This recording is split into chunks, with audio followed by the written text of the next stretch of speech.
গিয়েছিলাম ভূতের রাজা দিলবরের 20তম জন্মদিনে ওদের চন্দননগর আউটলেট দিতে।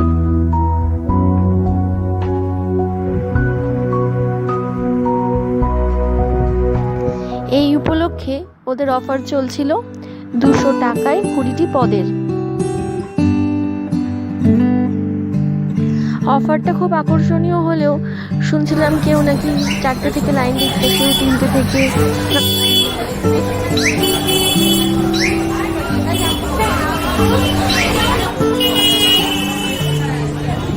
সোশ্যাল মিডিয়াতেও এরকম নানা রকম ছবি ভিডিও খুব ভাইরাল হচ্ছিল। এছাড়াও বৈশাখ মাসের এই গরমে নানা রকম অব্যবস্থাও চোখে পড়ছিল। বাড়িতে খুব একটা কেউ রাজিও হচ্ছিল না নিয়ে যাবে বলে। ভাইকেও রাজি করানোর চেষ্টা করলাম, কিন্তু শেষে ও বললো যে না, যাওয়াটা বোধহয় ঠিক হবে না, খুব সমস্যা হয়ে যাবে পরে। আসলে বাড়িতে বসে না কোনো ব্যাপারটাই ঠিক মতো বুঝতে পারছিলাম না, কখন ওরা কুপন দেবে, কখন টাইম শিডিউল করবে, কিছুই জানা যাচ্ছিল না। শেষে যা হোক করে মাকে রীতিমতো জোর জবরদস্তিতেই রাজি করিয়ে বললাম যে চলো, যদি গিয়ে দেখি খুব লাইন বা খুব রকম কিছু সমস্যার সৃষ্টি হচ্ছে, তাহলে আশেপাশে তো চন্দননগরের অনেক হোটেল আছে, যেমন স্পাইসি আছে, রেড চিলি আছে, কোথাও একটা গিয়ে আমরা লাঞ্চ করে নেবো, তো প্লিজ চলো, না গেলে খুব কেমন যেন একটা লাগছে। তো চন্দননগরের আউটলেটটা যেহেতু আমার বাড়ি থেকে আমরা মোটামুটি ওই 9:30টার বেলায় পৌঁছে গেছিলাম। তো পৌঁছে গিয়ে দেখলাম যে ধরনের যে লাইনের কথা সবাই বলছে, সেরকম কিন্তু লাইন খুব একটা বেশি না। আমি যখন লাইনে দাঁড়ালাম প্রায় 9:35 ধরুন, ওই সময়ের পর থেকে আমাদের মোটামুটি 10টা নাগাদই ওরা আউটলেটটা খুলে কুপন ডিস্ট্রিবিউট শুরু করে দিল। দিয়ে আমরা 10:30টার মধ্যে কুপন পেয়ে গেলাম। আর আমাদের টাইম স্লট দিয়েছিল হলো 2:30টার সময়, 2:30 নাগাদ। শুধু প্রবলেম একটা জায়গাতেই হয়েছিল, যে আমরা যেহেতু খুব বেশি লাইনে দাঁড়িয়েছিলাম না, কিন্তু অনেকেই না অনেকের জন্য জায়গা রেখেছিল। এবার সেইগুলোর কারণে যখন তারা এসে দাঁড়ালো, আমাদের কিন্তু কুপনটা পেতে অনেক দেরিই হলো। তো স্বভাবতই যেখানে আমাদের 200 নম্বরে স্লটটা ছিল, সেটা ছাড়িয়ে হয়ে গেল 300। মাকে বললাম বসে আর কি করবো, চলো একটু স্ট্যান্ডের ওখানটায় ঘুরে আসি। অনেক দিন চন্দননগর স্ট্যান্ড ঘোরা হয়নি। গিয়ে ওখানে বেশ খানিকক্ষণ বসেছিলাম, বেশ গল্প করছিলাম। এর মাঝখানে আবার প্রথম সমস্যা হলো, কি জোর কালবৈশাখী শুরু হয়ে গেল। মানে প্রথমে তো খুব হাওয়া টাওয়া দিচ্ছিল, ভালোই লাগছিল। এবার আস্তে আস্তে হাওয়ার স্পিডটা বাড়তে লাগলো। এবার খানিকক্ষণ পর প্রচণ্ড বৃষ্টি শুরু হয়ে গেল। এবার মা যেহেতু গিয়েছিল, মা আর আমি খুব একটা বুঝতে পারছিলাম না যে এবার কি করব। তা আমরা বেরোবার সময় যখন ভূতের রাজার ওখানটায় গেলাম, কিন্তু ওদের ব্যবস্থাপনা এতটাই ভালো ছিল, আমাদের কিন্তু অনেকটা টাইম আগেই ওরা ঢুকিয়ে দিয়েছিল। ধরুন মোটামুটি ওই 1টা নাগাদই আমরা ঢুকে গেছিলাম। এই আউটলেটটা একটু বেশ ছোটই লাগলো আমার, কিন্তু এদের অ্যাম্বিয়েন্স খুব ভালো ছিল। যেমন সত্যজিৎ রায়ের নানা রকম তথ্যচিত্রের ছবি, ভূতের রাজা দিলবরের নানা রকম গ্রাফিক্স আর্ট দিয়ে এরা বেশ ভালোই ডেকোরেশন করেছিল।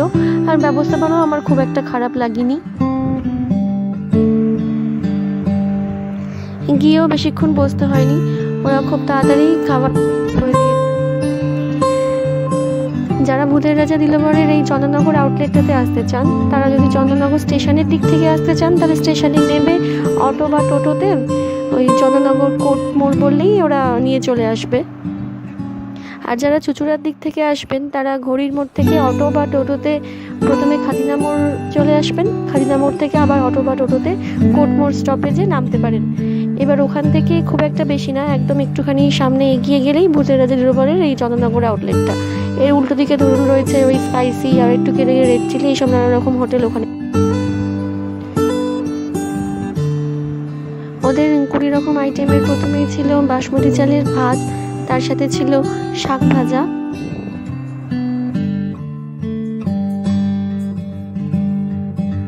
ওদের পরিবেশন পদ্ধতিটাও আমার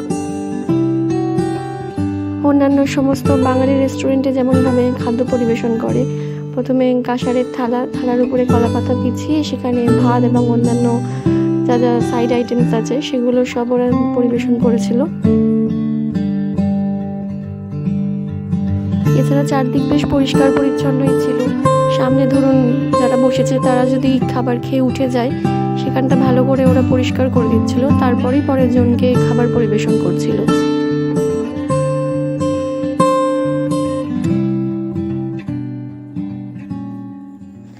ভূতের রাজা দিলবরের জন্মদিন উপলক্ষে ওরা যে 20টা ফুড আইটেমস রেখেছিল, সেগুলোর মধ্যে ছিল প্রথমেই ছিল বাসমতি চালের ভাত, আলু ভাজা, পটল ভাজা, তারপরে ছিল বেগুন ভাজা, কুমড়ো ভাজা, কাঁচকলা ভাজা, শাক ভাজা তো ছিলই।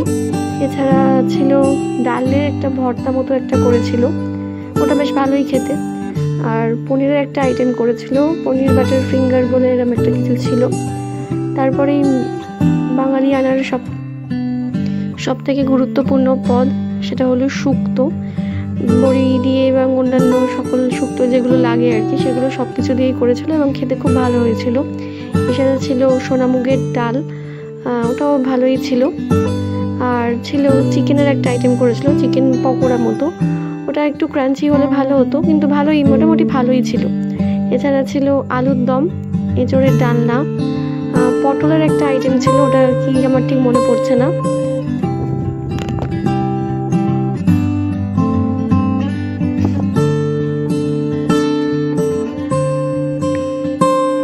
আসলে এতগুলো পদ ছিল যে আমার সবকটা মনে রাখা একেবারেই সম্ভব হয়নি। আমি যেহেতু এখানে প্রথমবারই এসেছিলাম, আমার এদের খাবার বেশ ভালোই লেগেছিল। কিন্তু ওখানে গিয়ে শুনলাম ওরা নাকি প্রত্যেকবারই ভূতের রাজার জন্মদিনে এরকম একটা করে অফার রাখে। আমার সেই সম্বন্ধে কিছু জানার ছিল না। 17 বছরে যেমন 17টা আইটেম ছিল, 18 বছরে 18টা আইটেম, 19 বছরে 19টা আইটেম, তো এটা 20তম বছর, তাই 20টা আইটেম রেখেছে। ডাল আর শুক্তোটা আমি এমনি বাড়িতেও খুব ভালোভাবেই আনন্দ করে খাই, সেরকম ওখানে গিয়েও ডাল আর শুক্তোটা আমার খুব ভালো লেগেছিল। তো ডাল আর শুক্তো দিয়ে খেতে খেতেই আমার ভাত শেষ হয়ে গেছিল। ওখানে ওরা যে আইটেমসগুলো প্রোভাইড করেছিল, ওগুলো বাদে যদি আপনি কিছু এক্সট্রা নেন, এই ধরুন আমরা যেমন পরে একটা ভাত নিয়েছিলাম, ওটা বা একটা জলের বোতলও নিয়েছিলাম, তো এগুলো কিন্তু সব কিছু চার্জেবল ছিল। এরপর ছিল পাবদা সরষে, ওটা একটু ঝাল ঝাল ছিল। আমি যেহেতু খুব একটা ঝাল খাই না, তো আমার একটু ঝাল লেগেছিল, কিন্তু যারা খায় তাদের ভালোই লাগবে। আর এমনি ভালোই ছিল। যারা খুব খাদ্যরসিক বাঙালি, তাদের কাছে এই অফারটা খুবই আকর্ষণীয়। কিন্তু যারা খেতে পারে না, যেমন আমি, আমার কাছে মানে এইটুকুনি খেয়েই আমি একবারে হাঁপিয়ে টাপিয়ে গেছিলাম। এরপরে অনেকেই হয়তো এই জিনিসটার জন্যই গিয়েছিল, সেটা হলো মাটন। মাটনটাও মানে ঝোলটা খুব ঝাল ছিল, আমি ঝোলটা খাইনি। আমি জাস্ট মানে শুধুমাত্র মাটনটাই একটু ভাত দিয়ে মেখে টেকে খেয়েছিলাম। তো মাটনটা বেশ নরম ছিল এবং সুস্বাদুও ছিল, ভালোই লাগবে আপনাদের।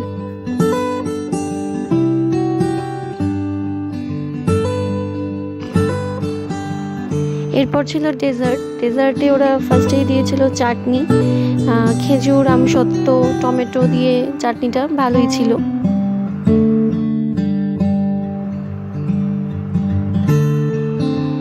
যেহেতু জন্মদিন বলে কথা, তো পায়েস তো মাস্ট আইটেম। তো আমার কিন্তু এদের সমস্ত আইটেমের মধ্যে পায়েসটাই বেস্ট লেগেছিল। আর দুটো আইটেম আমি বলতে ভুলে গেছিলাম, ওটা ছিল রসগোল্লা আর পাঁপড় ভাজা। এরপর আমরা চুঁচুড়া চলে যাচ্ছিলাম। বৃষ্টিস্নাত চুঁচুড়া শহরকে দেখতে বেশ মনোরমই লাগে। তারপরে চলে গেছিলাম এই দোকানটাতে। এখানকার আন্টির ব্যবহারটা বেশ ভালোই। মা এখানে নাইটি কিনতে এসেছিল। 200 টাকা থেকে এই সমস্ত নাইটি শুরু, কিন্তু 150 টাকাগুলো একটু পাতলা হলেও বলছিল গরমে পরে খুব আরাম। এখান থেকে আমরা যেহেতু দুপুরের টাইমটায় গেছিলাম, দোকানটা বেশ ফাঁকাই ছিল, কিন্তু কয়েকজন কাস্টমার তারপরে এসেছিল, তো তারা বলছিল তারা অনেকবারই এই দোকানটায় ভিজিট করেছে।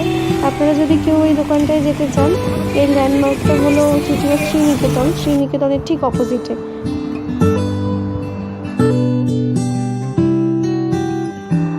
তার তারপর আমরা চলে গেছিলাম ব্যানার্জি কেবিনে। ব্যানার্জি কেবিন আমাদের চুঁচুড়ার কিন্তু খুব পুরনো একটি দোকান। তো ওখানে গিয়ে আমরা ওই কর্নেটো আইসক্রিম খাচ্ছিলাম। তো ওরা বেশ ভালোই, ওদের ব্যবহার আগাগোড়াই ভালোই দেখেছি, এখনও বেশ ভালোই আছে। আপনারা কেউ গেলে এই দোকানটায় ভিজিট করতে পারেন।